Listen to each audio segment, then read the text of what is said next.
Senhor presidente, primeiro nós tivemos aqui um rico debate, uma rica discussão em torno do projeto da senadora Vanessa Graziotin, que foi relatado pelo senador Requião, que diz respeito ao financiamento público de campanha e em função dessa ser uma tese já muito debatida por nós também aqui. Eu não posso deixar de registrar o meu apoio. Acho que a reforma política que queremos é a reforma política que democratize o acesso das pessoas, do povo comum, à representação política.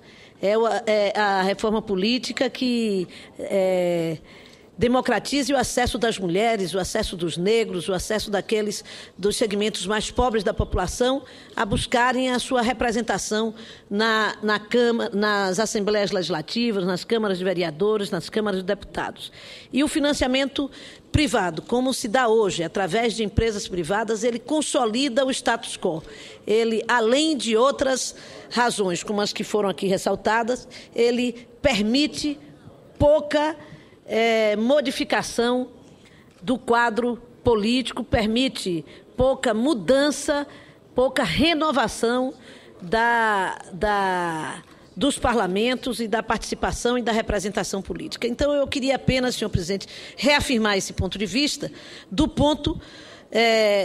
para que não haja dúvidas, que eu lutarei muito e apoiarei sempre essa proposta, que acho que é uma proposta central na reforma política, embora não seja a única medida que precisamos tomar. Precisamos ter regras mais claras para o exercício daqueles que estão no poder e podem participar e participam do processo eleitoral, para aqueles que precisam se desincompatibilizar, e no Brasil há um descompasso claro hoje, pessoas que se desincompatibilizaram há 2 semanas, participando de secretarias de governo, usando a máquina dos estados para afirmar e firmar uma liderança política e, portanto, criando uma desestabilização nas condições de igualdade para a disputa eleitoral. Nós temos outras solicitações e outras propostas a fazer no campo da legislação eleitoral, mas, sem dúvida nenhuma, o financiamento público de campanha é um ponto central desse debate. Eu quero parabenizar a senadora Vanessa e o senador Requião pelo projeto. Aliás, parabenizar também o senador Requião, porque tive a oportunidade hoje de relatar um projeto de sua lavra, da melhor intenção e muito competente, devolvendo ao cidadão comum o direito de livre negociação, o direito de poder escolher a forma de comprar e obter as vantagens devidas por essa negociação feita com o comerciante. Acho que é uma grande tese importante, que nós não podemos ter os cartões de crédito comandando a política de compra e venda no Brasil, e com uma regulamentação que lhe beneficia, que foi construída num momento de inflação que talvez justificasse, embora ainda assim, na minha opinião, com um posicionamento contra a Constituição, mas se via como possível. Hoje, absolutamente sem razão de existir. Então, eu quero dar meus parabéns ao senador Requião, que está fazendo mais de um gol, um atrás do outro, nas suas posições políticas e nos seus projetos nesta casa. Mas, senhor presidente, senhoras e senhores senadores, eu, na verdade, me inscrevi porque quero deixar registrado nesta casa um posicionamento. Na minha vida política, desde estudante, eu convivi na Bahia com 4 greves de polícia militar.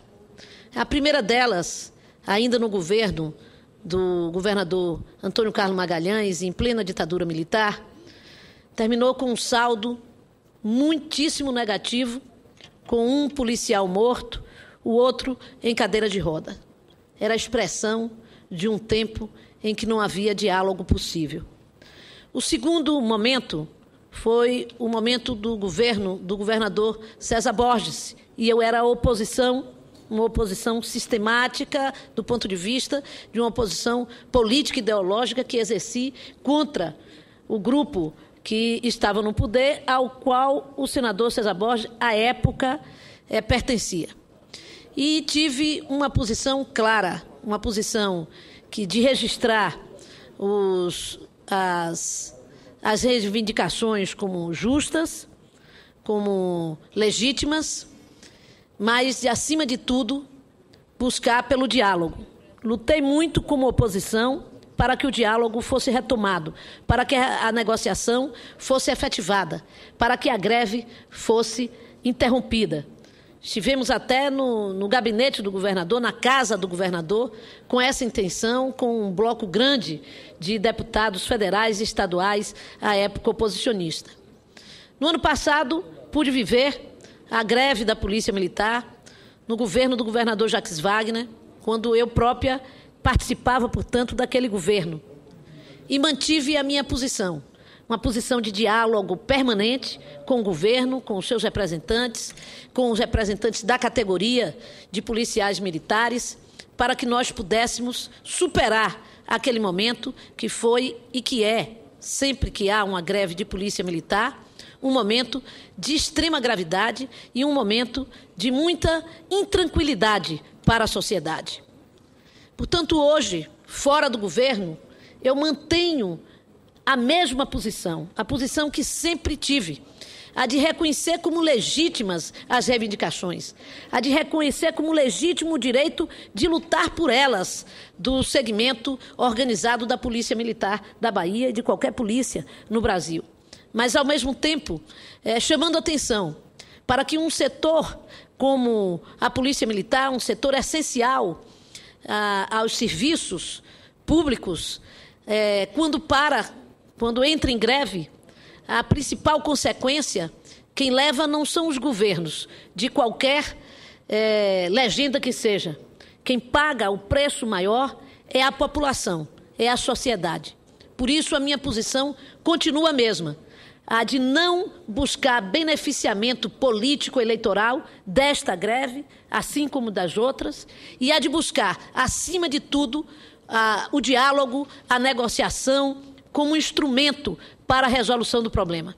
Apelando, e apelo desta tribuna, para o comando de greve dos policiais militares, que, não tenho dúvida, devem ter aprendido, tanto a Polícia Militar quanto o seu comando de greve, com esses movimentos passados todos, como nós aprendemos, como o governo aprendeu, como a sociedade aprendeu, e compreende que esse aprendizado democrático nos indica que a permanência numa greve, com a característica de uma greve de polícia militar, onde a sociedade fica à mercê, portanto, sem ter a sua proteção garantida, é uma greve que levará, sem dúvida nenhuma, a resultados negativos para a sociedade, ainda que reste em resultados positivos para a categoria. Senadora Alice da Mata, permita cumprimentá-la por sua iniciativa e atitude de procurar colaborar para que haja o diálogo entre as partes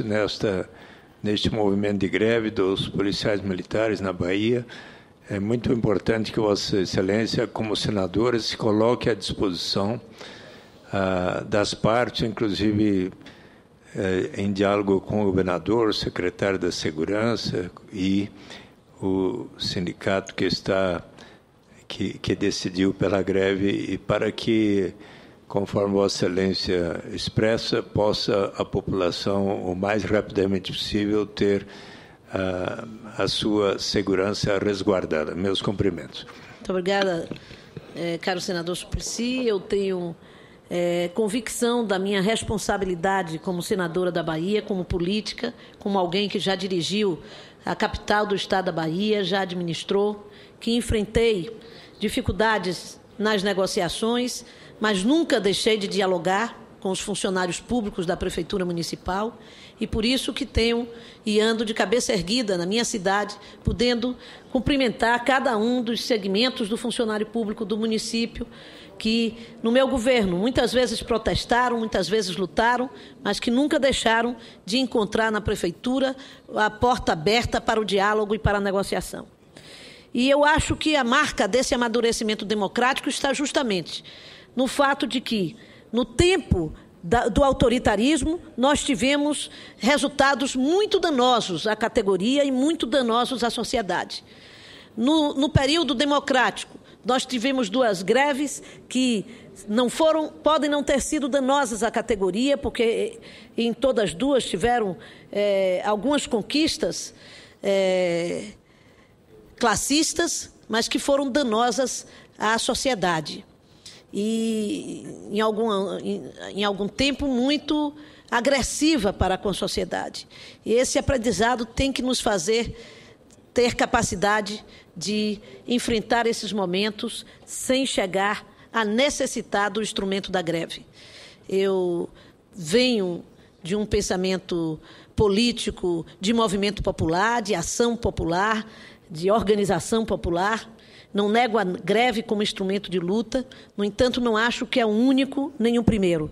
E acho que, no caso da Polícia Militar, por se tratar de um segmento armado, por se tratar de um segmento que garante a proteção da população, quanto mais rápido, mais imediato nós conseguirmos acabar com esse movimento, mais cedo nós estaremos garantindo o nosso objetivo central, que é o bem-estar da coletividade, o bem-estar da comunidade, o bem-estar da sociedade baiana e, no caso, também incluída no Brasil, portanto, na sociedade brasileira. Então, eu quero renovar a minha disposição aqui de diálogo, de me colocar à disposição de todos, mas principalmente de dizer que é necessário que nós possamos caminhar juntos para criarmos as condições de sairmos da greve. Isso significa abertura do governo para essa negociação e significa também abertura dos senhores grevistas, dos manifestantes, do sindicato da Polícia Militar, ou da Associação da Polícia Militar, melhor dizendo, abrir-se a essa negociação. Pelo que soube de negociação, já se avançou em alguns pontos. Então, vamos rapidamente superar as dificuldades em nome da população, em nome do povo baiano.